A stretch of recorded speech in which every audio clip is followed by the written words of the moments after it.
She's starting to go in there now. So last weekend we found that this stove, the key to this stove is to process the wood into smaller pieces. Smaller the pieces, the better it burns. You might think putting large chunks in are better, but the airflow, it seems, in this stove is so much better when you got the smaller pieces instead of, say, jamming something like this in. And you know, some of it being punky, it's going to affect the way that this better, drier wood burns.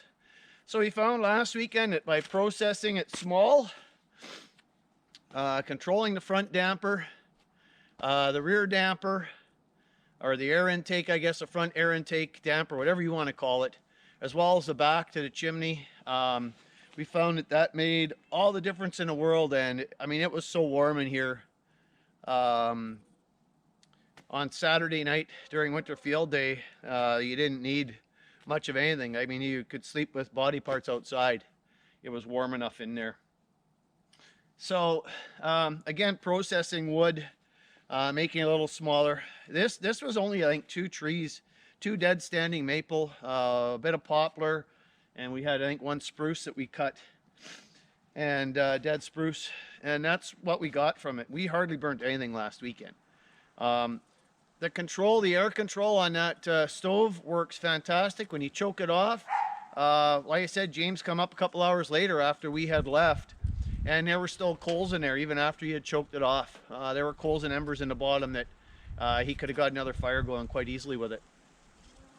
So again, you know, processing the wood, making it a little smaller so it burns a little better, we found is the key for this stove. And it is a Nyko Packer. I can't remember if it's a junior, what stove I have. I bought it from Southern Ontario. It was on sale. So I bought it, and that's what I've got, and that's what I've been using here in this tent.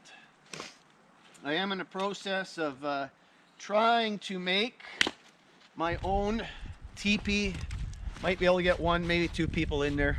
I went to, quite a while ago, I went to Tooltown here in Thunder Bay. I bought an actual 10-ounce canvas tarp. I think it was 12 by 16. I went and purchased that, and heeding some of the instructions from Lonnie from Far North Bushcraft and Survival, and I'll put a link into the video here or in the bottom to Lonnie's YouTube page. I believe it is in my description, but I'll put a link into to his page as well. But he has built a number of shelters and teepees, and I actually went out and I bought a canvas tarp for that purpose, to try and make a teepee out of that. So I drew everything out. I got all the arcs in. I drew all that stuff out. I just haven't had a chance to lay it out and cut it out and go from there. So that will be one of my next projects. I don't know if you guys can hear the snow machines out in the fields. They're back that way. And then we got Whoop barking at the squirrels. Yeah, almost all the snow's gone. A little bit of water now.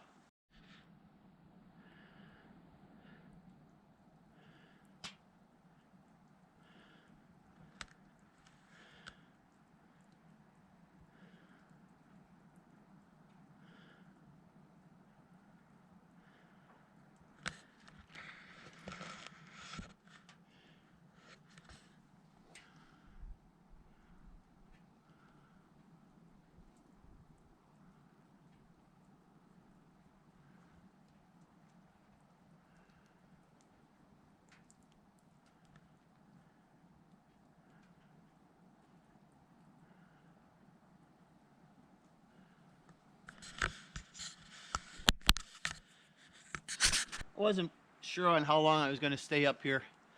It was just a couple hours in the afternoon here. You know, test the sleigh out, get the stove going, try the new pipe system here, because James put it in.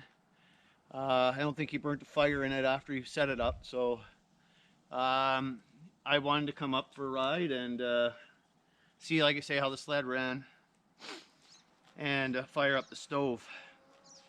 Hot tent camping. Camping can be a different ball game for those who haven't done it. Um, if you're going to try it for the first time, I would suggest not going too far from home. Maybe even in your own backyard to test it out. That way, if things go wrong, you don't have to fret too much. You can go back in the house and try again later. We've had a really strange winter. October, we were down to minus 24 degrees Celsius with hardly any snow on the ground. In fact, by Christmas time, we didn't have hardly any snow. We had temperatures down to minus 24, minus 35 with wind chill. I don't think we hit a minus 40 at all yet this winter. Not here anyway. But it's been strange. And then December 28th, all hell broke loose here in Minnesota, and we got hammered with snow. We had well over 2 feet, 1.5 to 2 feet of snow, 30 to 60 centimeters of snow mixed with rain, which caused another issue altogether again.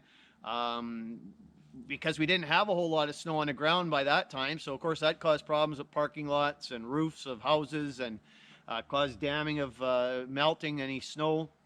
And since then, probably right up until, I'm going to say, last weekend for Winter Field Day, so within a month, we got so much snow that it's been just a strange winter. At the same time, the temperatures, I mean, they were calling for +5 tomorrow. I think now it's +2. Today's +2. Right now it's 0, or it was 0 when I came out here at noon. But it's a beautiful day. The sun is actually shining. We haven't seen the sun in I don't know how many days.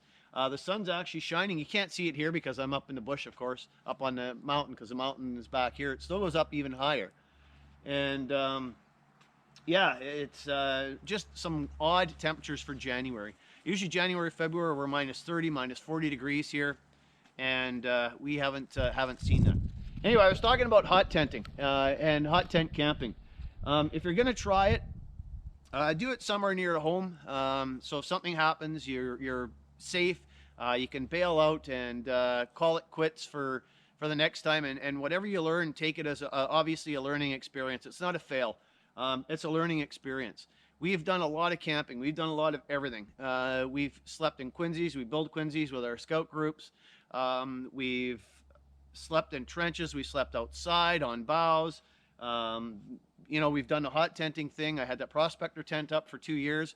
In February, one of my videos, we were out for, I think it was Winter Field Day 2, or it was maybe Freeze Your Buns Off. I can't remember the other ham radio contest, but whatever you want to call it, was on. And we were out, and we spent the weekend out at the tent, and we had it up to 40 degrees Celsius in the tent, and with the wind chill and the temperatures outside, I mean, it was cold outside, but we were very comfortable. What I want to say, though, when it comes to hot tenting is that don't expect the heat to stay long in something that's not insulated. Obviously, there's liners that can go in these tents, and other tents as well, and teepees that will help to keep the heat in. But don't expect to load up the stove and expect to get 3 hours out of the stove unless you've got a large stove. The size of the stove will dictate how warm you are. When it's colder out, you burn a heck of a lot more wood than when it's warm. The cold just draws the heat out through the chimney, and if you don't have a damper on and all the other stuff, that's going to play on the warmth inside your shelter, as well as closing off all the bottoms. But what we've done in the past when we've spent weekends out is we've taken turns loading up the stove, whether it's once every hour to top it up, or once every hour and a half, top it up, and we would take turns. Our scout group would do the same thing. They'd actually set the timers on their phones, and they would actually get up and load up the stove in the middle of the night just to keep things comfortable and to keep things warm for them. But don't expect the stove to keep you warm all night and to keep it above zero, because it's not going to happen. You do need to load it. You have to make sure you've got the right wood. If you're not burning the right type of wood, it's going to cause trouble too. Spark arresters on these things. If the wood's not seasoned and the wood's not dry and you've got a spark arrestor inside the chimney, I'm going to tell you right now that you're going to get choked out and you're going to get smoked out in your tent. Yes, there's a lot of airflow goes through these tents. There's vents on the top. You know, the wind's blowing. Bring a carbon monoxide detector with you anyway, just to prevent, you know, the oxygen being depleted in there and you going into Never Never Land and having your sleep. Bring it with you so that you can stay protected as well when you're using, you know, heaters or even wood stove. Bring that with you to keep you safe inside your tent. So anyway, just a little bit about hot tenting again. If you're going to do it for the first time, do it somewhere close to home. Let people know where you're going. Get used to your gear. Know how your gear runs, how it functions. Sleeping bags, under quilts, for hammocks. It doesn't matter what it is. A cot, so what kind of cot you're going to use. That makes all difference. Is there aluminum in it? The ground is always cold. You have to get up off the ground. If I were to put a thermometer in here now and put it, say, 6 inches, a foot, and put it at the top of this tent, you're going to see a huge, huge change in temperature. Heat rises, and it's always going to be hotter up at the top. So, you know, if you have a shelter and you can put bunks in, that's ideal. Whoever's at the top is going to be warmer, obviously, for that reason. I know we're looking to build a cabin and put a place up, and we're probably going to use pallets for that.